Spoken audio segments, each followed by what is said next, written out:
Hello, Internet. Welcome back. I'm Niz again, and I'm here to actually cover the league games of Oxford City, matches of 21st league game to 30th league game, and of course, not to forget the FA Trophy that we are still in for the running. Now, FA, what was shared in the last video was that we actually had a revival after a catastrophic start to the new season of first 10 league games. The next set of 10 league games was really fantastic. We've won. We actually were beaten only once, and we performed much better in the second set of 10 league games. Now, what happened in the third set of 10 league games? This is actually going to be a defined moment where this is actually the return of the first 10 league games that we actually played in. And by and large, it wasn't quite a good start to the first four league games that I'm going to share with you. And of course, we had a tricky run in the FA Trophy, but then again, let's find out. So, league progress, where were we? The last we left was on at 13th place, and we have progressed to 12th spot, which is good. And to summarize it up, what went right for us was that we actually improved from 13th to 12th. So that's only one spot difference. So bear in mind that when we are winning games, when we are a bit more consistent, other results don't come into our favor. And furthermore, we actually had not had a good start in the first four games of this third set of the 10 league games that we played in. We've won 5 times, drew twice, and lost 3 times. And the other thing is that we've had a stronger defense this time around, despite the fact we've lost 3 times. We've conceded only 9 goals in 10 league games, as opposed to 11 in the previous set of 10 league games. We've scored 15 goals in terms of scoring. That's 2 less than what we had, which was 17. So if you ask me whether we had improvement, we do have improvements, but there wasn't an improvement in the attacking side. That was let down for the first 4 league games that I'm going to share with you later. So where are we standing now? Our closest competitor, Billericay, are 3 points behind us. They are on 13th spot, and in 11th spot is Havant and W. Havant and W are 3 points ahead of us. So the next 10 league games until matches from match 31st to 40th will define whether we are close to a playoff spot, if it's not too late for us to actually catch up with those, especially the seventh placing team. So if you were to ask me, this is a season where we are trying to make a breakthrough. So let's just hope that we can actually piece in some good performances after this round of league games so far. If you ask me whether I'm happy in the progress, I'm going to share with you in the fixtures. So in the fixtures itself, first set of in the first 10 league games, the first game against Hungerford, they are, if I can recall, they're on the 21st in the league of 22 teams, or 20th. So they are a relegation threatened team. We are playing at home. We were favourites to win the game, but we threw it, and it's very bad. Hungerford gave us the lead on the 5th minute, our striker, but after that we conceded an equalizer, and Hungerford started to control the game, and we lost to them. So I'm not saying whether we are the better team, we lost. It's a case we are too complacent and we let Hungerford steal the game from us, which is very bad. We are supposed to take 3 points. Now, if you are going to challenge a promotion spot, you are supposed to win games against Hungerford. We failed, all right? So we failed. The next 3 league games, we didn't fare any better. We were helped to a goalless draw at home against Slough City. We lost away to Welling, who are top 5 league side, and Dulwich Hamlet are top 7 league side. We lost 3-1 at home. So I was thinking that we're gonna actually had another horrendous set of 10 games. It's like a yo-yo performance. First 10 league games we were horrendous. Next 10 league games we were brilliant. And this time around it's like a repeat of the first set of 10 league games. But that was not to be. That was not to be. In fact, we are going to face the league leaders, Wilstone. Wilstone were the league leaders, so I was expecting a defeat, or we can actually claim a draw. And true enough, Wilstone actually took the lead on the 24th minute. We were terrible. We keep on losing possession, and we were dominated by Wilstone, of course, until the last 10 minutes of the game. Things change because in the match engine I was able to actually shout out instructions like demand more. So there was a change in dynamics in how the team played. Our right winger Courtney Watson, he actually tormented the left flank of the opposition, and he earned a penalty on the 88th minute, which was a relief to us. I would take a draw after that equalizer of the penalty. It was well taken by Harry Crawford. And I was thinking, well, 1 point isn't too bad, isn't it, against league leaders? But just like English football, they do have the behavior of teams that are causing upsets. And true enough, there was 5 minutes of injury time to be played. And we've scored on the 5th minute of injury time through our young signing from Brighton, Columbus Ebe. He scored through a corner. It's a defensive mistake from Wilstone themselves, and that was a superb win for us. We won at the scruff of the neck, 2-1. So I was very, very happy. I was really thrilled. I would have taken a draw, but it was a good win for us. It actually break off the poor form that we had for the past 4 league games. And from then on, we drew against Weymouth, who are another top 10 league side, and we beat Dartford, we beat Havant, another two of 10 league side, and then we played against another team that is at the top of the summit. So after Wolfstone, we faced Maidstone, 2 stones, right? We killed 2 birds with 2 stones at the same set of 10 league games. So that's fantastic. Columbus Ebe, my man, scored again on the 26th minute, and Nana Osu, the winger, scored in the 36th minute. We were in control of the game, but I'm not going to show you that game in this presentation. I'm going to show you the highlights against Wilstone, because that is an awesome game where we were dominated, we were goal down, and we won. Okay. Last but not least, of course, we beat Concord 4-0. We were absolutely devastated in that game. So started poorly against second from bottom, to summarize, with a 2-1 home loss. Won big games against top 3 sides, which is Maidstone and Wolstone, and 6 games brilliant run after poor start. So those 6 games are fantastic. They actually lift back the team to challenge for a higher position. So match feature, Wilstone held dominance for most of the game. 2 last minute goals by Crawford and Ebe clinch it. So I'm gonna play this game for you guys. So enjoy the clip.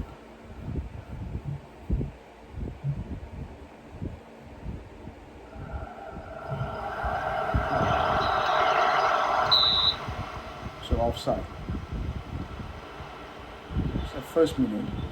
Now in the 15th minute, Ashby sends in a cross, cleared by Okimo, and Phillips on the counter-attack. So it's 3 against 3. He held the ball, looks for space. Cadogan, who was actually on trial with us, but I couldn't sign him due to some limitations, shot it wide. Alright, it's a miss. He's quite a pacey centre forward, but couldn't sign Phillips. It's a defensive mistake from Lucas Dawson. Lafayette scores.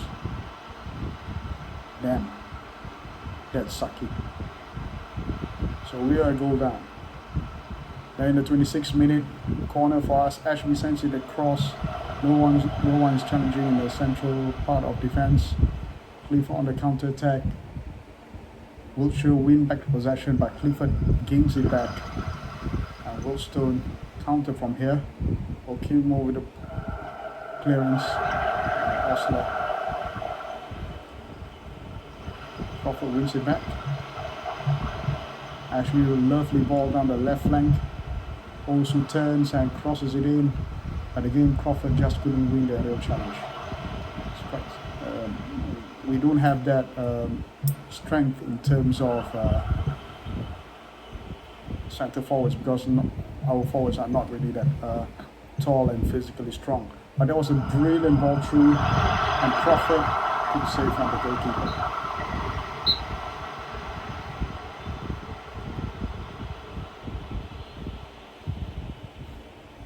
Ashby again with a corner. Crawford slid it over. So it seems that we dominate. Trying to find the equalizer. Crawford, the short pass to Ashby, back to Osler. Ashby again, but Clifford with a good clearance as a great counter attack. Lafayette sends Emmanuel through on the right, cuts inside, facing one-on-one knock-off, but great save by the Macedonian goalkeeper. I signed him for a free. It's fantastic. He actually superseded Craig King, who was an established goalkeeper in the club. So Clifford sends in the cross, easy for knock-off. Luckily there was no challenge in this to his save. So Bazi sends it forward on the 40th minute to Crawford, crosses it in again. No aerial superiority from our forwards, and that led to a counter attack. So it's something that I need to actually improve on. Maybe I can sign a centre forward who is physically strong. So Manuel crosses it in. That was nearly an own goal, but Nakov also led to that and clears it away. So we were nearly 2 goals down. So second half, sprint straight away to the 87th minute. Watson is through, tries to cut inside, and we earn a penalty. That was a lucky break. Lucky break, and I thought that Woodstone would have a defender sent off, but he's still in play. So Crawford takes the penalty. And we're damn lucky. That's a good equalizer. So 88th minute. You can imagine my tension, right? With Woodstone holding the lead for very long, the league leaders, and we equalized. So now, the defining moments. Charles, his poor pass cut off by Owusu, field the brilliant long ball down the right flank. Watson crosses it in. eBay, the goalkeeper was up to his task. So positioning is very, very good, important for a goalkeeper in any team. So that was a good save, point blank. So Ashby again, the key corner taker, crosses it in. Stevens follow that up with a clearance. So it comes to nothing. And I thought there should be a final whistle. The game still plays. So Blackshaw takes the throw. eBay, a short one to Ashby. Another brilliant right ball to the right wing. Courtney Watson, such a tormentor. And a throw. We never expect Oxford City to actually win the game. It's the league leaders, can you believe it? So Osler takes a throw. Crawford earns a corner. And I was thinking, damn, corner. I don't have a physically strong centre back to actually win the aerial challenge for a corner. So I was like thinking, screw it. But then the team has other ideas. So Ashby crosses it in. Steven misses. And there we are. Last minute goal. Columbus eBay. Now eBay hails from Brighton Youth Academy. And he was released on a free transfer, and I managed to get him. So he's a great bargain. And that's it. We won. we won the game. So fantastic. Okay, so after that game, what happened to FA Trophy? I'm going to cover with you for you briefly on FA Trophy. We lost. We played a league game. There was a high expectancy for us to qualify for the second round, but we lost. Lost 3-1. We fall back after 37th minute, and while all hopes is lost, we actually equalized thanks to Landry Balagun, another free signing of mine. But 3 minutes later, we considered a free kick just outside the penalty box, and the free kick was taken, hit the wall, and the goalkeeper already dived. It was finished off by Bobby Johnson. So I was quite sad. And it's sucky. And to add salt to the wound, we conceded a goal in injury time, 92nd minute, to a counter attack. So we were looking for an equalizer and we failed. Background of Alfreton, they are Vanarama North League side. They weren't that much better off than us.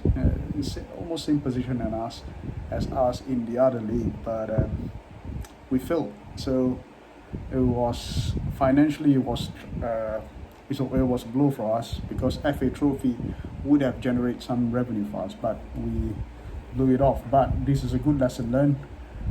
We are out after the first round of FA Trophy. We suck. But it gives us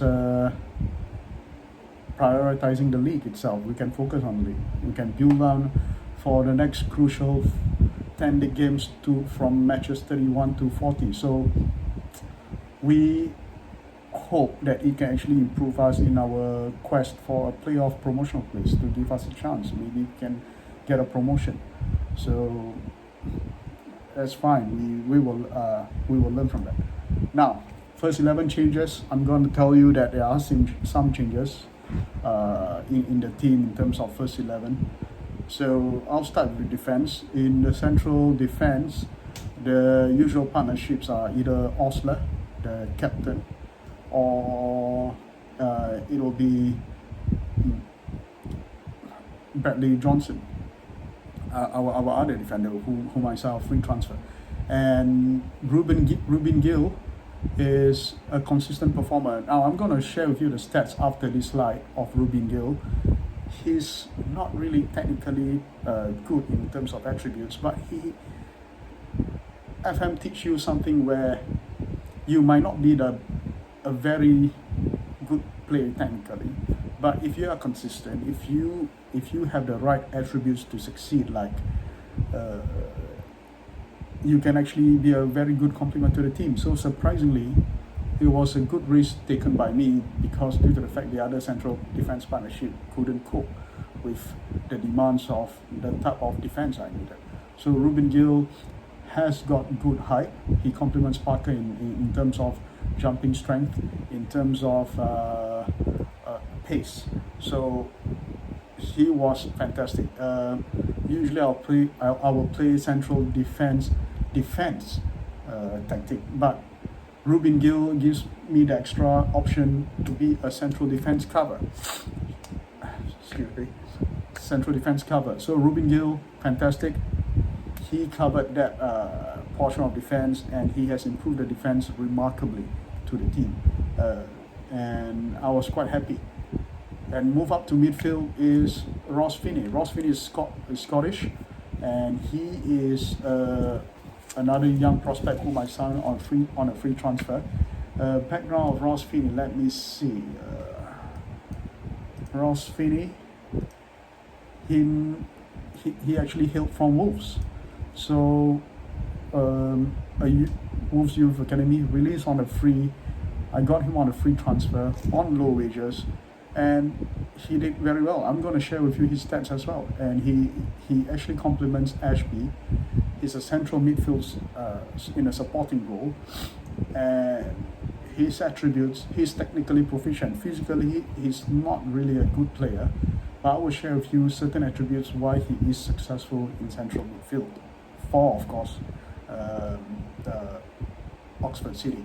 And on the left flank, also instead of your conventional attacking left winger, I change him to inside winger. So that gives me my team the ability to instead just cross it in conventionally.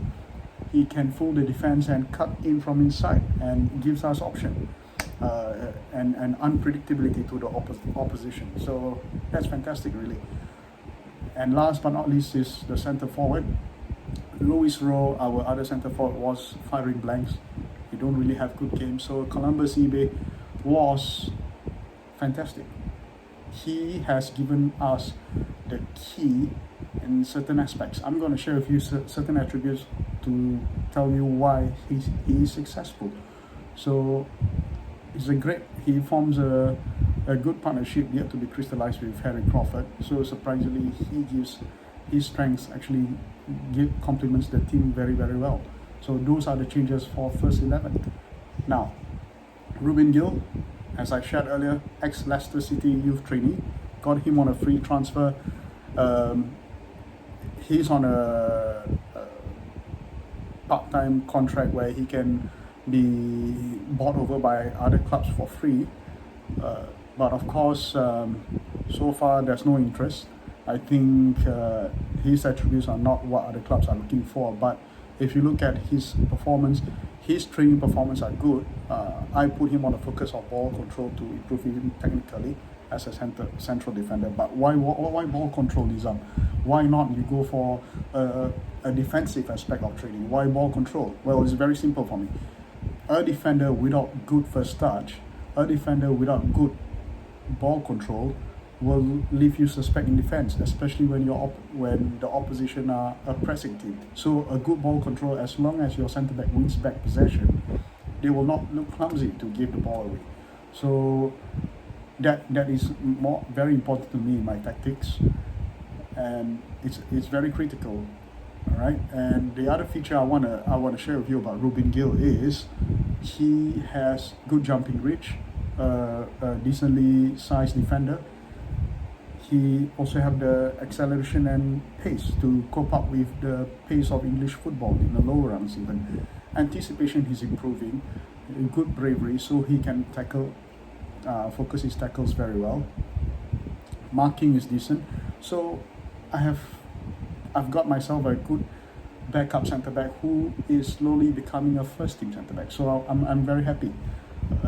This goes to show that if you recall how Manchester United were back in the year 2000 to 2010, there are some, especially in the late 2010 when Ronaldo actually left the team, Manchester United don't really have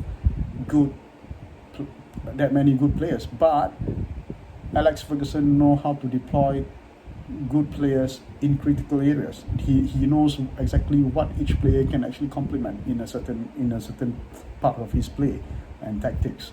So Ruben Gill is a player for me that I found that can actually improve the defense in his own way, and it's what I want, consistency.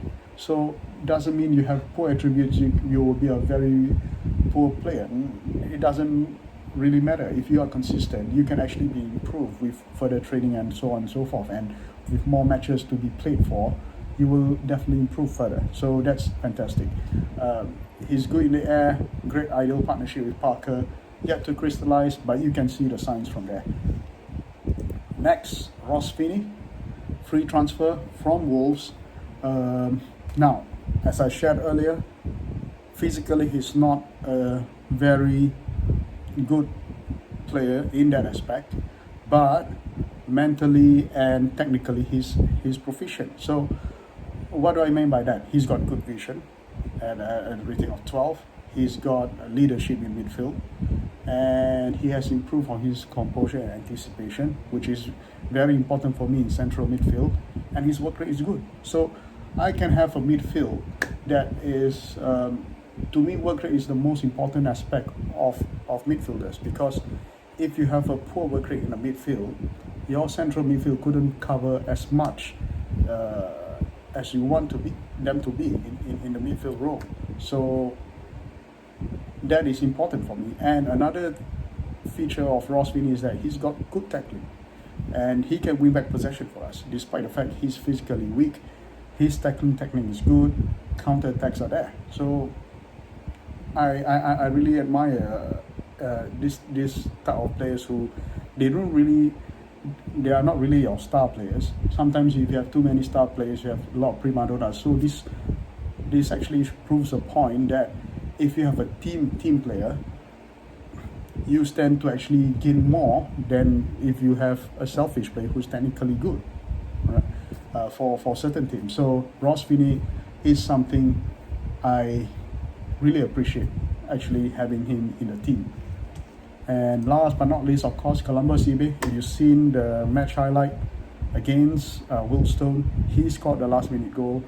And if you ask me, in training, he's good. And you can see the feature in the training portion where I'm training on his crosses, which is very important to me. So if you ask me, why crosses for a centre forward? In a modern game, your centre forward might not just actually attack through the middle. They might actually get the ball in the wide areas, and if they have players moving to the penalty box, so long as they are in the wide areas, if they can cross well, that will be an asset to the team. And the first thing about eBay was that after around 17 league appearances, he scored 8 goals, so that's a good return for us. He signed on a free transfer from Brighton. He's a youth trainee who's released by Brighton. We signed him up. So 8 league goals is a good return for us. He's a great investment. And again, he's a fringe player. He doesn't actually command a high wage. He gives us a total of 10 goals, 2 of which come from cup games, 8 from league, 8 from the league games. And I'm sorry about that.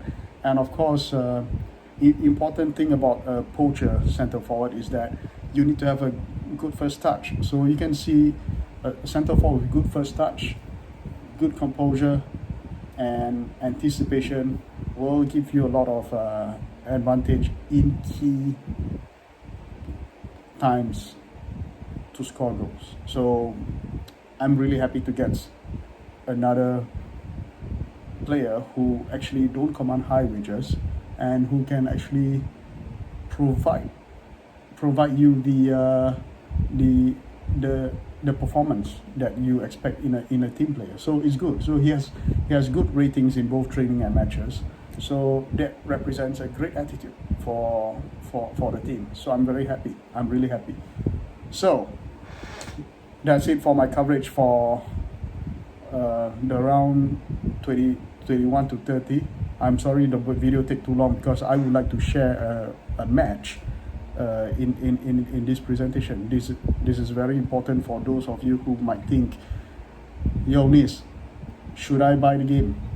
Well, you saw the match engine, you saw my presentation. I know the presentations I present may not be as good as what you may want, but this sharing session is meant to actually expose you to how the game is like and my perspective of why I love the game.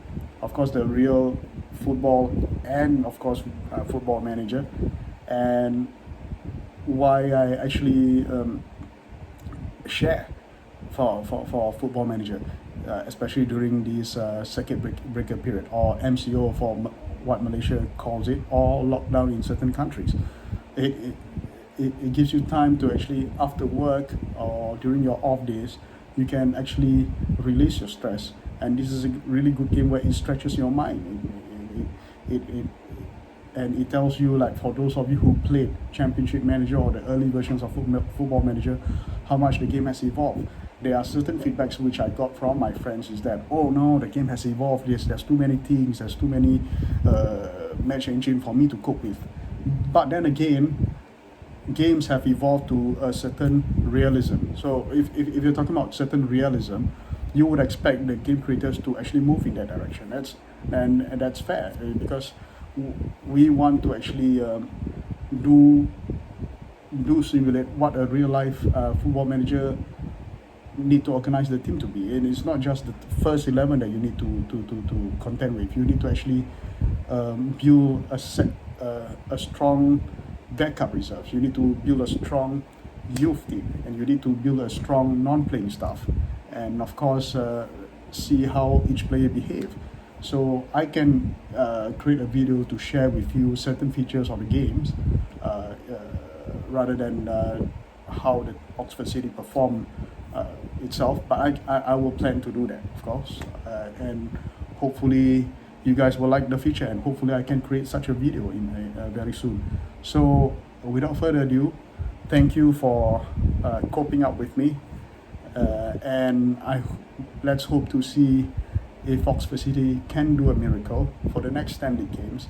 Otherwise, we will actually stay in Brandon and myself. We won't be relegated with such a form, definitely.